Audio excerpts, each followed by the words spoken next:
Hi, welcome. This is Charles from UP-INT. Speak Out Upper Intermediate, Unit 3.3. Today we're going to discuss reading genres.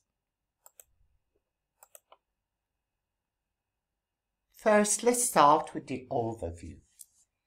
First, we're going to try and define the genre. Secondly, we're going to do some productive practice exercises, 1 and 2. Later on, at the end, I can give you some information about further studies and practice. Definition of what makes a reading genre. Reading genre is a category of reading material marked by a distinctive style. The noun itself, genre, is French, which makes it sound more sophisticated.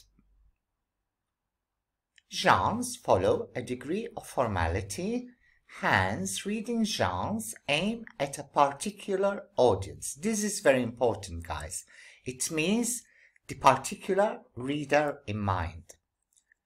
Genres can be categorized in two ways: literary genres and non-literary genres. Now we come for some examples, of literary genres. What comes in mind first is the novel and the academic essay at university. So those two particular examples fall under the heading of literary genres. Now, from a modern point of view, blogs and tweets fall under the category of those non-literary genres. In short, the purpose of the text in any genre, that means the reading, which you do or which I do, tends to its vocabulary and grammatical structures.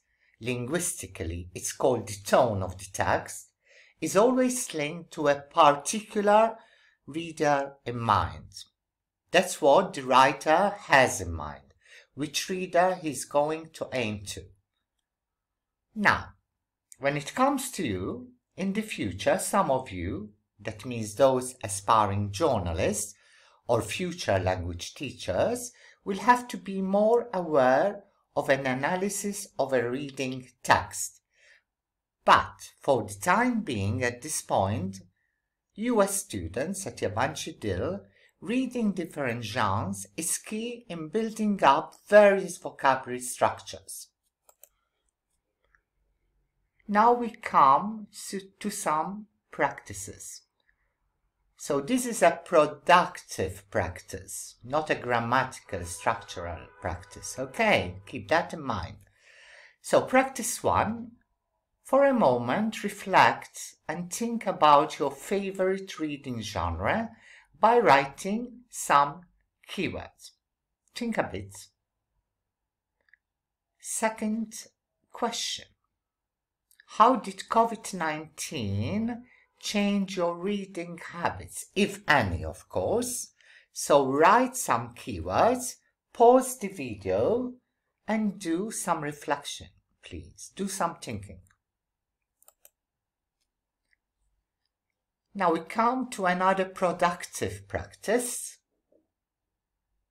Practice 2. Write your own personal examples for the following. Of course, it could be Turkish too. Don't worry about that, yeah? So, let's start with the genre and author when it comes to the first category, literary genre. Yeah. So, mention your favorite biography. As I said, it could be Turkish, English, no problem, yeah? Secondly, think of a poem which you have done in high school, or maybe you like to read poetry, yeah? Just jot down the name and the author too. Thirdly, a novel which has inspired you. Now we come for some examples from literary genres.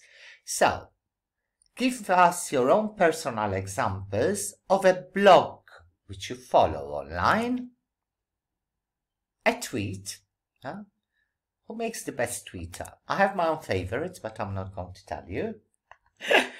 And a recipe for those like Charles who like cooking.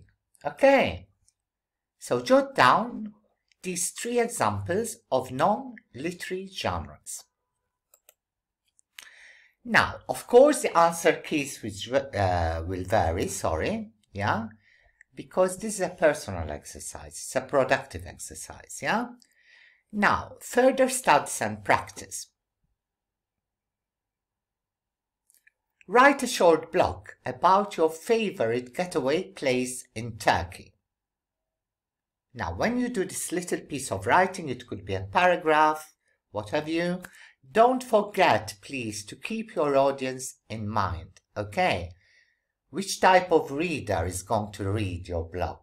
That's very important, so that you get accustomed and aware how a genre follows a particular structure, yeah?